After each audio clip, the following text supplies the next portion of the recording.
pleasure of introducing Cara De Leon. And this is Joe Hobson and Brian Massa and Maisu Yang. Who's singing? And Dee Cao on the camera. But these four individuals, I don't know if anybody else was involved in the travels, but they're here to present their project, this documentary film, which you see here. And Cara teaches film courses, film criticism, audio and video production courses, and other courses within the Department of Communication Design. This was a great project because it involved lots of people, travel, adventure, and they can tell you all about it.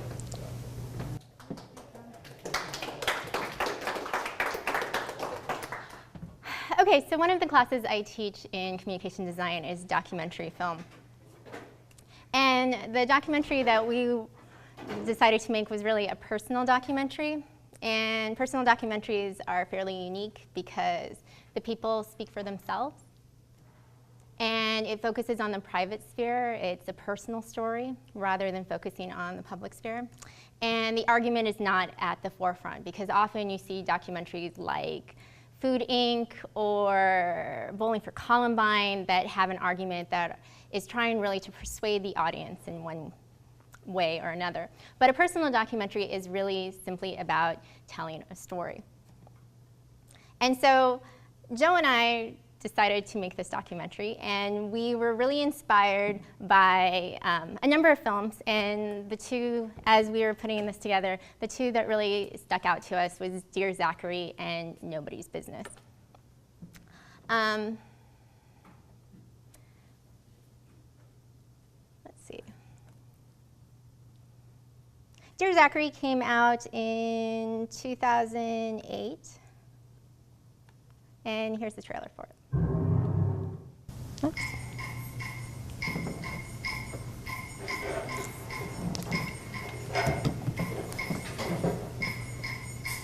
Chris, Can you be a good storyteller? you have a present. You had the worst possible gas. Just want to be a great doctor. Well, the phrase I was going to use it in full of life. You know who that is? Andrew. I Andrew get killed. I'm an only child, and I'll get around why this is of any importance whatsoever. When I had to say, was my son murdered? And take that into your soul. And then to know how cold-bloodedly he was murdered.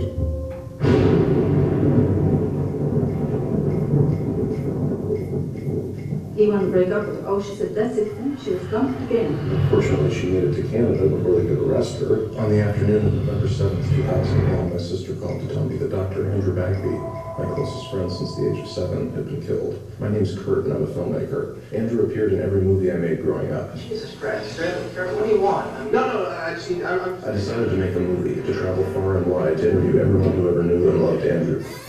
Kurt, I should have called Mrs. Bagby. The abbreviated version is that bitch, held a press conference of him. She's 4 months pregnant with Andrew's baby. They can't prove it until the child's born. If it is true that Bagby's are going to super cut. She named the little boy Zachary. To seek custody of the only grandson they would ever have, Andrew's parents moved to St. John's, Newfoundland, where Shirley Turner was unbelievably allowed to walk free on bail while awaiting extradition. In order to see Zachary, Kate and David were forced to stomach a civil relationship with the woman they knew murdered their only son. I now had a mission. My movie might be one of the only ways Zachary could see and get to know his father. So I pointed the van east toward Newfoundland and set off on a quest to bring a man back to life. Since you've been gone, I've lost my cleverness.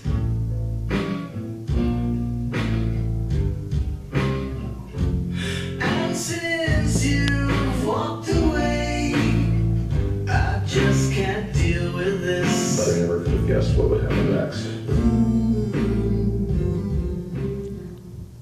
I like Dear Zachary a lot because it talks to a number of people, and a number of people create this story. All these little tiny parts really make up the story of the whole, which I liked a lot. I also like the fact that the director, while he's in it, he's telling his story that this man was his friend and he grew up with him. We don't really see him throughout the entire film. A few snippets, but we don't really visually see him. And personally, I just don't like documentary filmmakers fully immersed within that story. But he does it in a really nice way through voiceover and really telling his story, but he's just not the main focus of his story. And I think that's part of the reason my own personal, the story we're trying to tell is my story, but at the same time I'm trying to tell it through other people because it's kind of a collective experience. And I had some hesitance in even making this film because I don't like a lot of personal documentaries. The self-centered, egotistical, my journey kind of documentaries, I really don't like. They're always overly sentimental. And we were going to show you an example of a bad one, but I think probably most of you have seen bad ones, and it's not really that necessary. But stuff like Dear Zachary and the other one she'll show you, Nobody's Business, which is a more personal story, but it's told in a certain way that I guess makes it okay. It's creative enough, and it draws you in as a viewer without having to be. Usually with personal stories, if you don't know the person or know something of their situation, it's not something you want to see.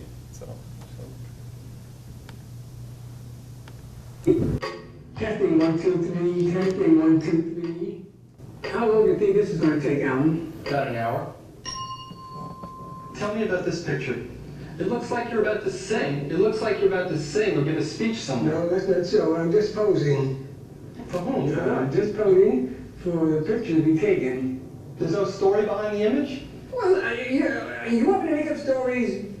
Alan, before we go any further, let me tell you something. I'm just an ordinary guy who's living an ordinary life. I was in the Army, I got married, I raised a family, worked hard, I have my own business. That's all. That's nothing to make a picture about. Someone in the audience is watching right now and saying, why am I here watching this film about this guy? I would ask too, because I don't know what the hell you're doing here. I'm being honest with you. You should be honored. I'm not. Your life not only can be... My life is nothing. My life is no different from I don't know how many billions of people's. Who the hell would care about Oscar Berliner? Who the hell am I? You know, it's ridiculous. Everyone has a life that has something special about it. No. Your life has nothing special? No. Nothing. Look, how could you be so convinced about that? You're trying to make something of nothing. You're my father. I have to do it. I need to do it. You don't have to do it. I have to do it. Alan, you're going to do what you want to do, whether I want you to do it or don't want you to do it. Don't tell me you're wasting your time.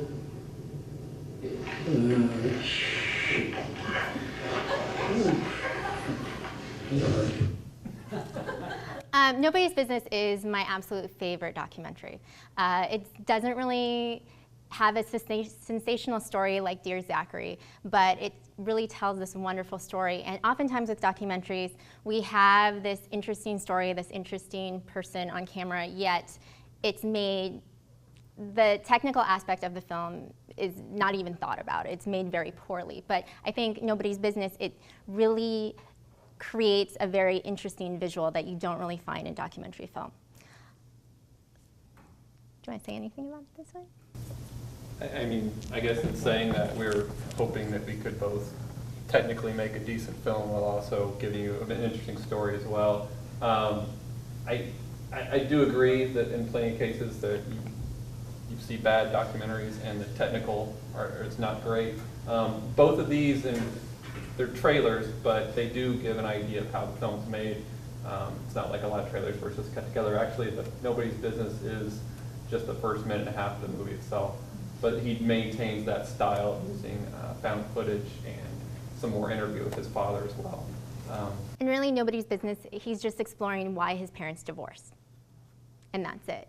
Whereas Dear Zachary, his friend is killed, and he's exploring what happened and trying to create this video as a letter to the man's son. But with Nobody's Business, I think part of it is that shared experience of not really knowing your parents very well or not knowing their entire story very well, and trying to get some of that out of them.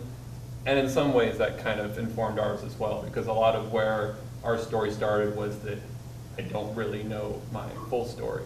So, you know, making this documentary was just a way of tracking down that full story through other people. So, since I'm a filmmaker, I'm predominantly experimental filmmaking. And Joe always has good ideas, and he never really makes the film. So I pushed him to make this film because I thought it was a really interesting story. Would you like to?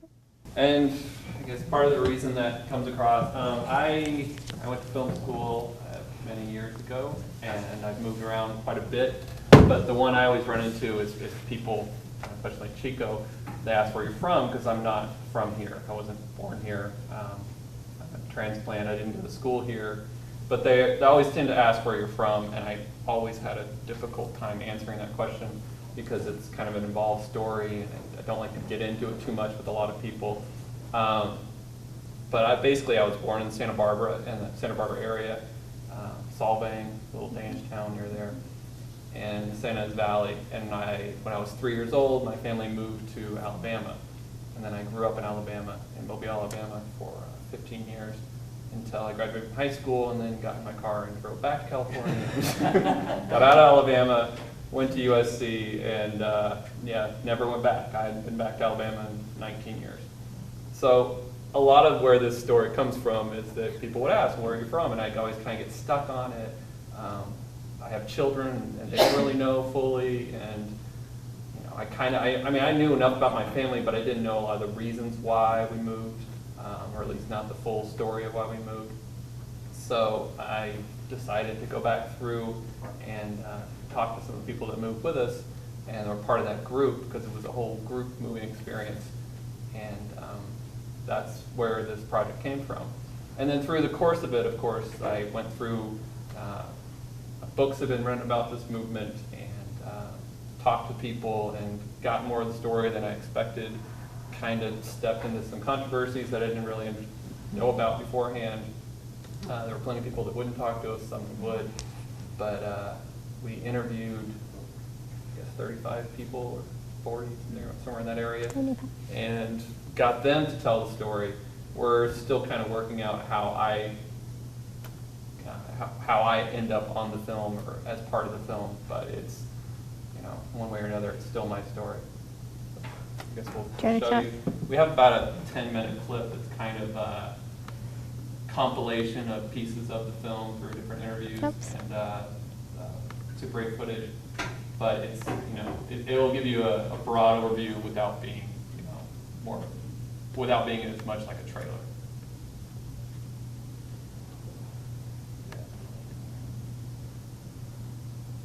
So this group in California decided to move to Mobile, Alabama.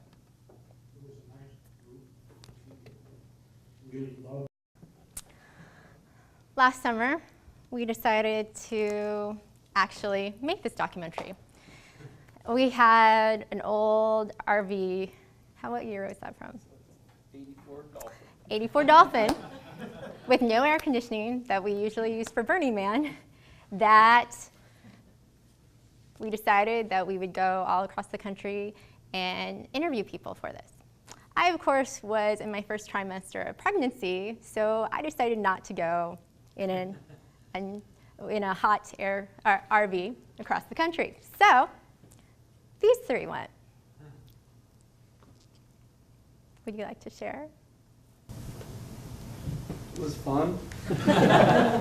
It was definitely Burning Man.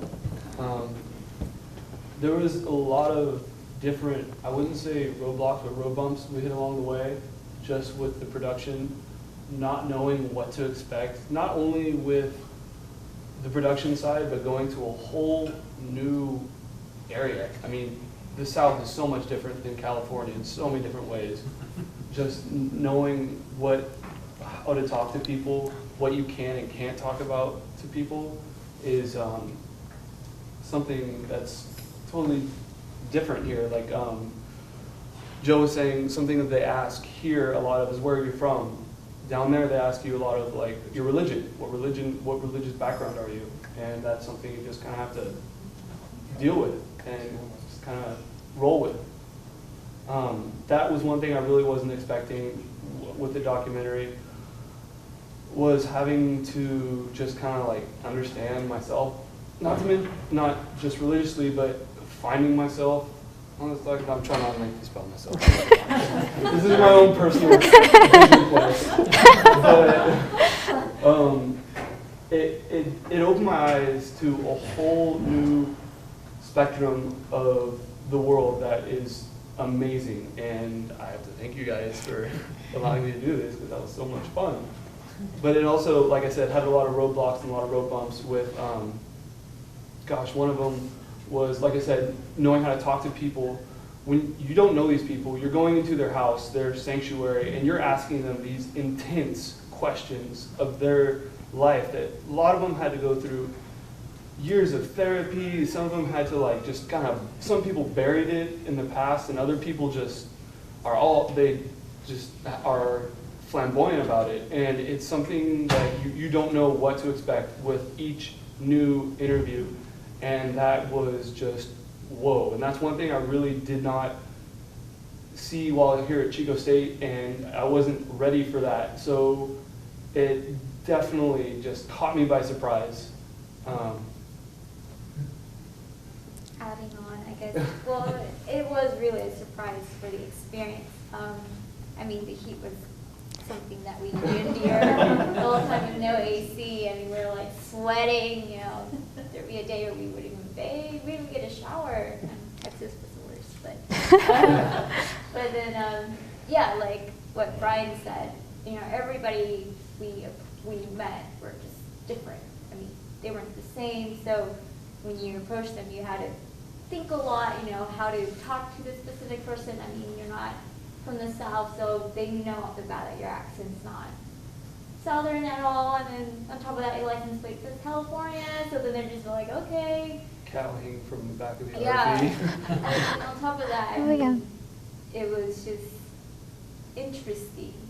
I don't know, that's what I would call it, interesting, because we encountered some very interesting people too. It wasn't just people we were filming, but it's just in the process of going to a certain location. I mean, we just had, I don't know how to describe it, but. Yeah, that's one thing that's kind of odd, is there's so much of the story that's never going to make it into the film. And that's one thing I didn't expect from the beginning, is that, I mean, they always talk about with documentaries, your shooting ratio is like 100 to 1. And, you know, you can hear that, you're like, well, yeah, you're shooting a lot of B-roll, or you're shooting around their house, or just people hanging out. But this is solid interview time. We probably have 60 hours, and yet we have to boil it all down. And there's so many different little pieces of the story that aren't going to be there. And then there's the whole, you know, production side of it. We made a story in its own. Yeah, which could be a story in its own. We did make a conscious choice before we went on the southern trip that our focus would not be on the making of the documentary itself or my journey through trying to see all these people, but more on, you know, the people telling their story, and to keep the focus that direction. But like they said, I mean, obviously these two went through a lot and learned a lot that they didn't expect at the time. We're going to need a lot of therapy. I agree with these people. Messed up. And it was also bare bones filmmaking, because the RV broke down several times. And yeah. It was a 4-person crew.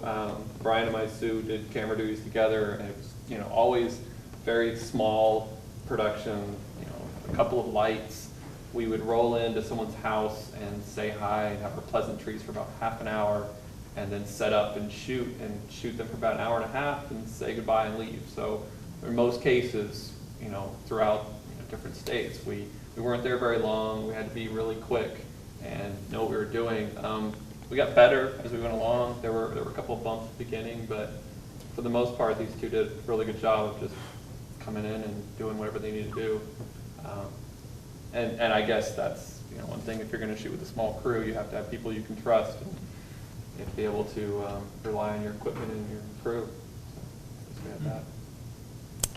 So then 60, 75 hours of footage came home, and I had to organize it and decide what we were going to do with it. So for the first 2 months, I just went through all the footage. I made subclips because they would record someone for 2 hours, and so how do you go through that? So with little topics, I would just cut it all up, and then I started creating a story out of it. It was interesting though, because Joe kind of had an idea about it because this is his story. He interviewed both of his brothers, his mother and father. So this is really his story. I don't really have any, I'm not religious at all. So when I hear this story, I think immediately it's a cult. It's totally a cult, it's a cult. And so that's how I want to construct the story. But Joe has a different idea, and so it was very interesting us trying to collaborate and trying to make a story. Although this 10-minute clip kind of comes off as it's called. Yeah, you But- can't exactly take the 10 minutes. Yes, because it's little snippets of things, but. But that part is hard because, like they say with any documentary, you kind of find the story as you're going through it. And we did start with our first interview with my mom, and we did it on Mother's Day weekend last year. And it was a full weekend. I think we had 8 hours of interviews with her. She didn't actually end up in the 10-minute clip, which is But she is in the film quite a bit. But it was a nice start, and it was a way for us to kind of try to start finding the story. And then the questions that I would ask each of the participants kind of started from there, and none of them were as long as her, because with my mom, a lot of it was family history and trying to figure out where a lot of that stuff came from. But eventually, it kind of, after the third or fourth interview, it kind of honed down to about the same 25, 30 questions with slight variations, where we would ask, especially the parents would get kind of a certain set of questions, and then the kids would have slightly different because their take is different. That's the other thing this clip doesn't show as well, is that the way she constructed the documentary, the storyline, works really well with moving from the parent's story to the kid's story and how it affected them. The one professor you see there is Dr. Lalich, who's a cult expert at Chico State, and she was nice enough to sit down with us and gave a great perspective on this movement itself and how it looks compared to other movements, other church groups like this. I love the way she was filmed against the backdrop of her library. Yeah. Yeah. You see all her books. Yeah, that was in her home office. It worked out really well. Do we get to ask questions? Oh yeah, sure. Rather than just blurting them out? Of course. So I have time, but I won't. I don't know where to start. So was it purposeful that, the footage looks so idyllic. I think it's a really interesting juxtaposition with the sort of painful accounts. Maybe not all of them are, and surely there's, glimmers of lovely times, but that's just a really interesting juxtaposition. And were you thinking about that as sort of a conscious choice? At times, I really like how that when Jen, who's talking about it, that they didn't know that what they were going to get into, they didn't have the intention that they were going to join a call, and we have them jumping in the water. I like that juxtaposition a lot. I think it works really well. It just looks, I thought, that was fun. And actually, all the footage there is stuff my mom shot. Really? So it's not even found footage. It's actually real footage of the people. Although, as an editor, it's so infuriating when I'm like, oh, this clip works so well, and Joe's like, oh, those aren't the people that whoever is being interviewed is talking about, so we need the actual people. Oh, it's very infuriating, because the clip works so well yet. Which is something that Kara talks about in our documentary class quite a bit, of the matter of truth in documentary, and is it necessary to show the exact people, or can you just get an idea of the people? I have a different perspective on it because I know the people that are in this will watch this, and they'll probably look at it as that we're fictionalizing it because we use certain clips that aren't the exact people, or they know we're different people. Then that kind of questions the truth of the entire thing. Which I would hope that we can get over some of that with having the actual participants tell their own story, but it is all how you portray it. Yes. Did you pick up any more footage from other people? We're in the process. We're going to, yeah. I was surprised at how few people, either were forthcoming with their footage. They had a lot of pictures, but I was hoping for some, at least old VHS or something, but we haven't seen as much yet. So is it completed? I mean, that's the documentary done? No, we're still in post. We're gathering, as Joe said, we're trying to figure out how he wants to be in the story. He was very hesitant to be in the story at all, but this is really his story, so I think he needs to be in there. And I kept pushing the Dear Zachary, think about it like Dear Zachary. So we're still in post-production. We're hoping that it'll be done by October at the latest. Showing of it on campus, I hope. Yeah, that would be great. Personally, I'm Yeah. fascinated to see the rest of this film. I want to see the powerful product. Well, and that's actually one reason I was okay with telling the story, was that through the years when I tell people, oh yeah, this, and I'm thinking of making a documentary, they were always like, okay, I really want to know the rest of the story, I want to see a documentary. So it did seem like one of those things that had enough truth, universal truth to it. I just wonder how the thing dissolved. I mean, I don't understand how all these people scattered or whatever. Yeah, how did it dissolve? There were, I mean, that's one thing we don't get into a lot of the details of the political back end of it. There were 5 men who were in charge of the main movement, brought everybody to Mobile, Alabama, and there was some infighting between some of them. Nationally, there were groups that were against them, saying they were going to start their own denomination. So it kind of broke off from there. The church is still there, the main church is still there. We got to go through it and visit it.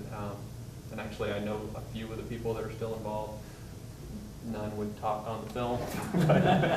So they are still there, but it did kind of implode at one point.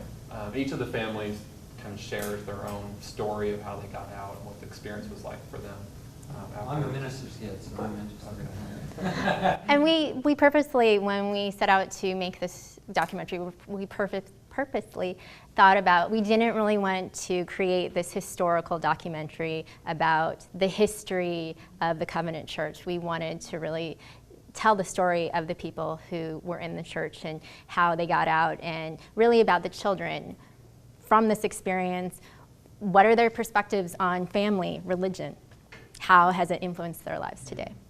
Zach, did you want to have a question? I was just curious, like going back, being like there yourself younger, did you notice a lot of differences or similarities in how other children remembered a lot of the events or a lot of what happened? Did you kind of think more about it looking back and see how they thought about it and think about any of the differences? Yeah, both that. Obviously, some people had reflected on it a lot more than others. And also interesting was the way the families themselves, if they discussed it much or not. I think part of the reason I'm making this is because my family didn't really discuss it as much. We had some that they had, obviously already come to terms with it. There were still issues, but for the most part, they had, had at some moment, had a point to talk about it and to see what it meant for them. But it was interesting because I don't know, family-wise, there were probably 10, 12 families in there, and they had different experiences for how they dealt with it. And also, like I said, the kids, their memories or what they think they remember is slightly different. And they're all slightly different. Their place they're at now in some ways is reflects how much they either look back on it or how much they've come to terms with it. And it's also interesting, the families didn't just come from California, but all over. Yeah, Philadelphia. Our production ended up in Kentucky. We went all the way to South Carolina, Georgia, Tennessee. Yeah, we were all over. So I was wondering, I would imagine that as you get into this, the story emerges out of the footage and the experience. Do you see yourself like building in some sort of an arc to the story, or a plot of some sort, that you see something emerging? There has to have some sort of structure to it, and so what I did when I went into the footage, we start with the parents talking about when they found the Lord, and oftentimes they know the exact date of when they found the Lord. And then we talk about the fellowship in California, and then why did this fellowship decide to move to Mobile? the move to Mobile, the culture shock, then a little bit about the Covenant Church, everyone coming together, and then how it was falling apart. And then we focus on the children. So really with documentary, it's really the structure. You may go in with this idea of what you want your story to be, but you're dealing with real people, you're dealing with real stories. And so whatever that idea that you had is definitely going to change as you're shooting, as you're talking to these people, and really your story is going to come together in post-production because they're real stories, and you can't have that, like you guys said, when you went in to interview people, you didn't exactly know what you were going to expect. Mm-hmm. Yeah, I'm wondering about, I go back to her point of the idyllic shots, and everybody's saying it was a horrible time. But I didn't hear any specifics, like I got beaten and thrown in a shed, or I was, you know, I had to go into solitary confinement or such. So do you have any of that kind of specific things that got to them? There's some. Probably not exactly what you expect. And I think that's one reason why it's such a gray area where they're not sure. You know, a lot of these people would never say it was cults. And we kind of had to step around how we would ask that question because it's not always so clear. It's not cut and dry whether or not it's a cult or not, or whether or not they were abused or not. Some people, instead of calling it cults, they'd call it an abusive church. So yeah, I mean, there are some specifics that anyone would look at and think were really odd, but the people that were involved at the time didn't. But it's not as cut and dry, you know, like most. Did their stories inform or shift your own narrative at all? I think the frustrating part for me was, you know, we didn't get that far into it before I felt it, was that trying to tell my story through other people was frustrating. So trying to get them to say certain things or you know, it's not that I want to impose my story on the whole thing, but there are, you know, my opinion of why it is the way it is or the way it flows is different than most of the people in there. And there are definitely themes that I would, you know, if I was going to make it a straight documentary where it's more historical or I'm trying to explain it, then that would come out more.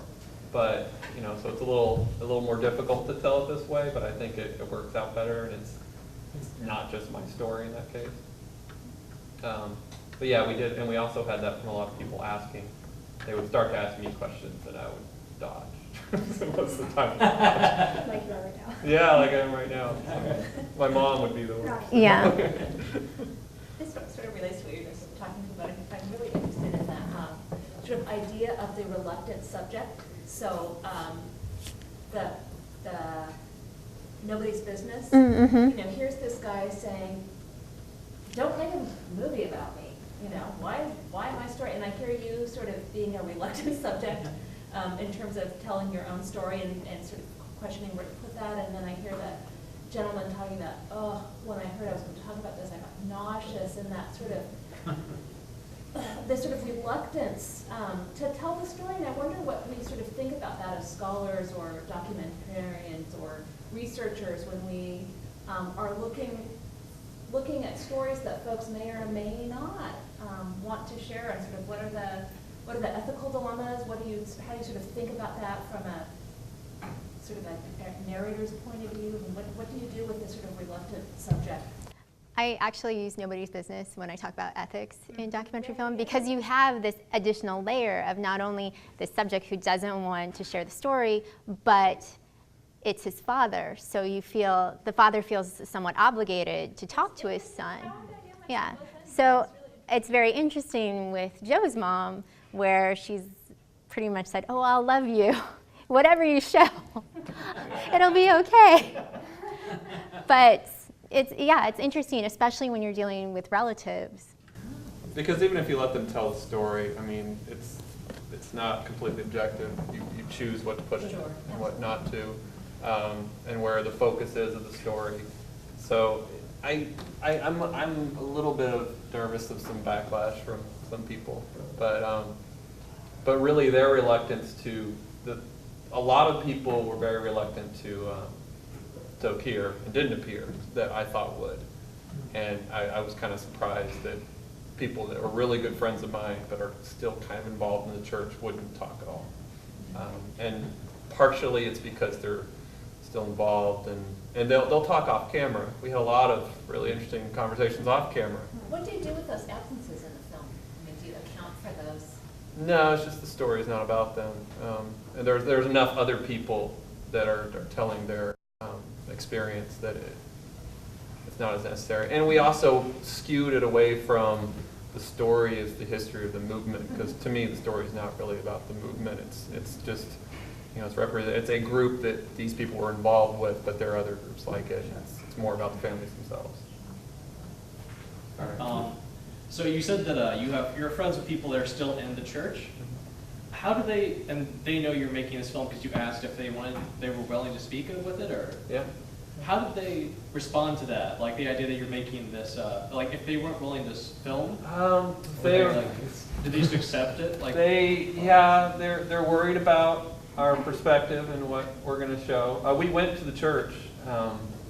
It's a new building, but and they let us shoot footage on the church, on the grounds, and one of the libraries.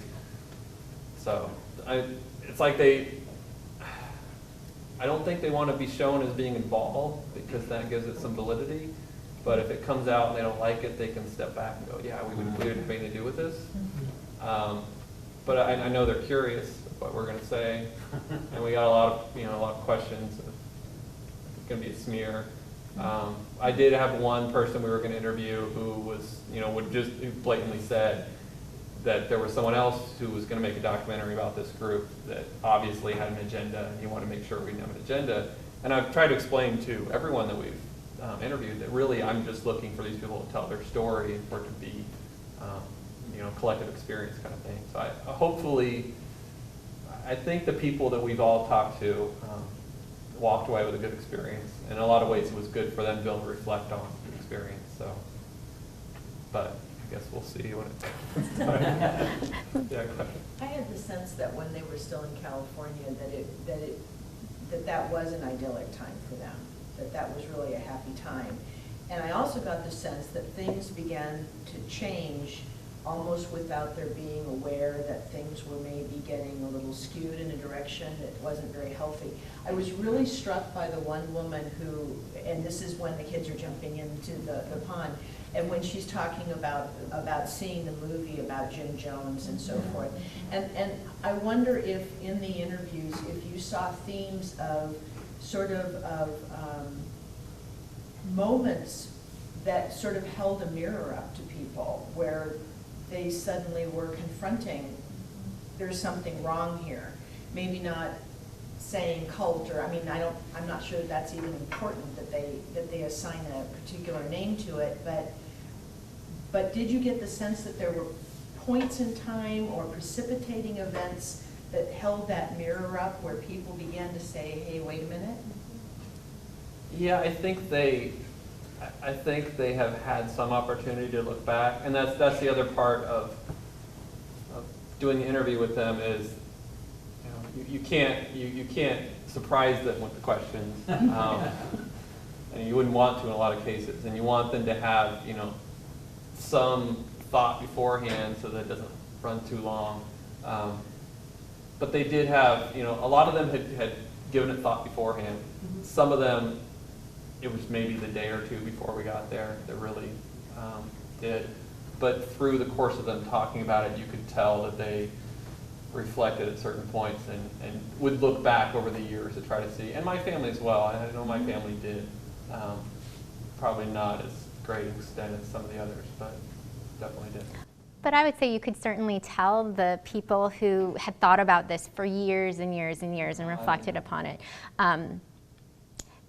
What struck me when I was just looking at it when they got back was that the most prevalent thing was the guilt, that they would say things and say, oh, well, I didn't think I was doing this. I hope I didn't do this to anyone else. But I thought that was the most striking watching. Yeah. From the leaders, there was the first man there was our pastor, who was the main pastor of the group that moved from California. We will put notifiers that people are, Yeah. which kind of shit. But he apologized very profusely. I'm sorry, which guy was that? The very first one One who talking. talked about feeling nauseated? No. The guy with gray hair? Yeah, it's great hair. He's actually only shown briefly, but he does talk quite a bit. What would compel him to move from Solvang to Allentown? I know. I mean, Yeah. I really want to stay in this group. No to make that kidding. work. Was it land? Did they have land? Or just a voice in the sky? Yeah. But it was interesting, I thought when I heard it, oh, they were like all together, living together. No, they were living all throughout the city in Mobile, and they would just come together. Yeah. Yeah, it wasn't So like it's a not colony. what you would think of. And it No. wasn't in Solvang either? It wasn't a Solvang colony, or it wasn't a colony in Solvang. Oh, that's assumption from one. Yeah. Yeah, They one all live person together says now. that it was just, tight-knit community, and it was, but no, they didn't live together. They raised each other's children. But they raised each other's children. And they would only, from what I gathered, when they moved to Mobile, they would only really interact with each other. They wouldn't really interact with anyone else. Yeah. Did they have diverse jobs in the community? Yeah, definitely. And they, there was a lot of that helping each other out. I think that and I remember much more as a kid. If somebody needed a new roof on their house, everybody'd come together on Saturday and help put the new roof on the house, or help them move, or whatever. There were some very positive aspects of it, and still, I can watch it, and still I think that my association with church is family, and it's always that small family group.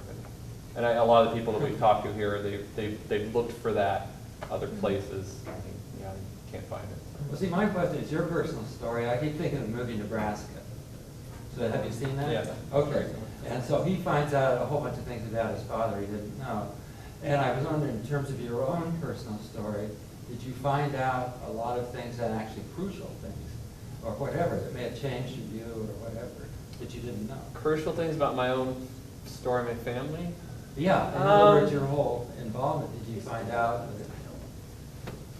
I think it's going to be much more shocking for his mom, because his brothers were very truthful in this experience, and it wasn't all positive. And the most interesting thing for me is that she still thinks that it was a good experience.